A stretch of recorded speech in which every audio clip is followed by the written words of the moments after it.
We are continuing with Rising's new series of interviews with interesting social media figures. Next up is Dave Smith, a comedian and host of the Part of the Problem podcast. Smith identifies as a libertarian, like me. He's known for calling out Democrats, Republicans, and also plenty of other libertarians, particularly when they espouse interventionist foreign policy views that he thinks have led the country down a bad path for far too long. Smith joins us now to discuss Biden, Trump, everything else that's going on right now. Welcome to Rising, Dave. Thanks, Robbie. Thanks for having me.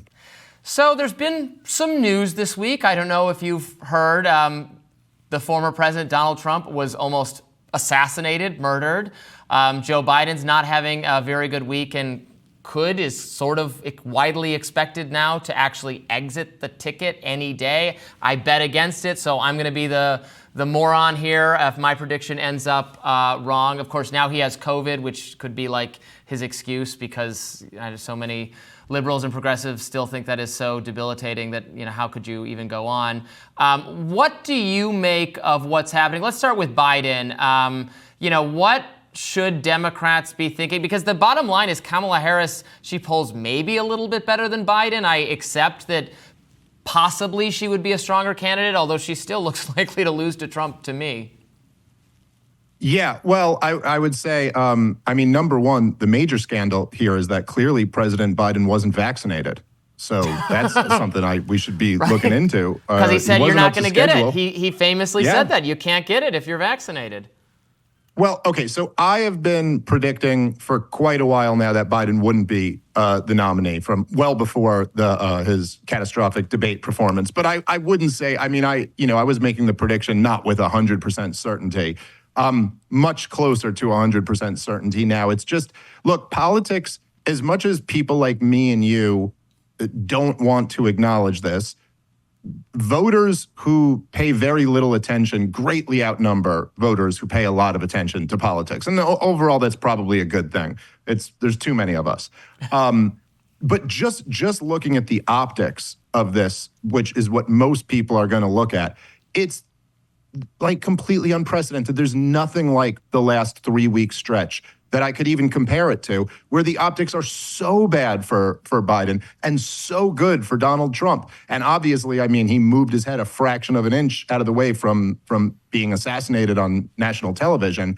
But it looked so cool. The fact that the guy, he gets up and gives the fist with blood all over his face, this and the juxtaposition to the current president who's having trouble walking and speaking, and then to have to cancel campaign events over COVID, it's just another thing that makes him look weak and old. The video that was coming out today of him coming down the stairs of Air Force One there, it's just... No reasonable person can argue that this guy is fit to be president. And so you're right, Kamala Harris is a problematic candidate in her own right, and the polls aren't much different, but she's at least not that. And so I think with the Democratic donor base, with the Democratic congressional base, and now what appears to be Barack Obama turning against Joe Biden, I just don't see any way that he can survive this. Of course, he just has to stick it out, right? He can have everyone on the earth, and as long as the delegates still back him, and so far the reporting I've seen suggests the delegates are still going to vote for him unless he specifically tells them that they don't have to. So we have to count on, yes, would I think it would be persuasive that Barack Obama and all senior members of the party and everyone in the media is telling him to get out?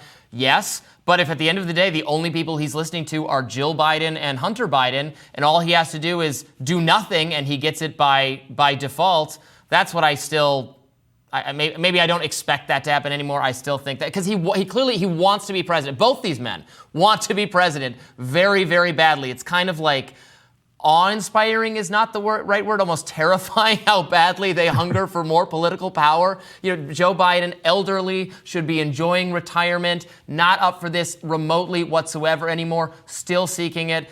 Donald Trump lost last time, has faced multiple criminal indictments, has had his entire party turn on him multiple times and said, no, I demand to be president again, I will be president again, and now has completely won to an unprecedented degree, even for him, that struggle over his own party. I don't know how much of the RNC you've been watching this week. He There is zero dissent. There is less dissent against Trump within the party than ever before. It is his part. He has won it totally and utterly out of just his conviction that he should be president again.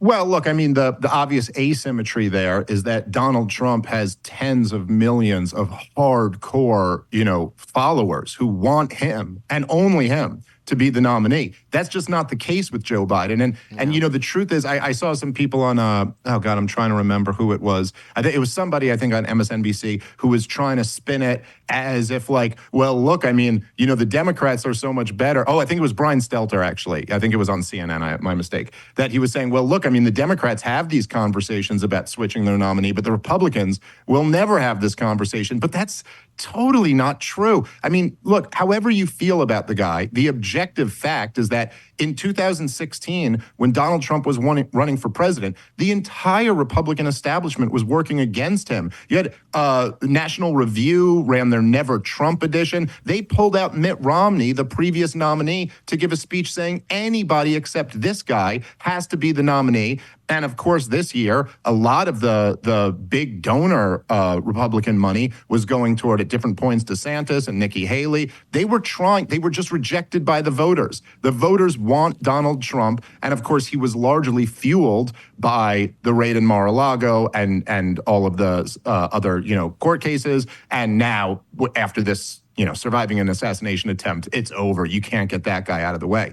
Joe Biden is a very different situation. This guy has been carried his entire presidency by the corporate media, who have just in the last few weeks bailed on him. Now, you're right. Technically, he'd have to agree to step down, but I think there's all types of pressure that we know about and all types of pressure that we don't know about that can be put on a president. So my guess is that Joe Biden is going to make the decision within the next few days. Yeah, they keep saying it's his decision to make, and when they're interviewed on the media, and the media will say, yeah, he made it. It's made. He says it's made. And then they'll say, whatever he does, we're with him, and he can just make that decision, but he better get to it. Again, it's already been made. Yeah, we're really waiting on that decision. It's starting to feel like, okay, we get what you're saying. All right, we're going to be back with more of this conversation that's going to air in the weekend. Check that out. More Rising right after this.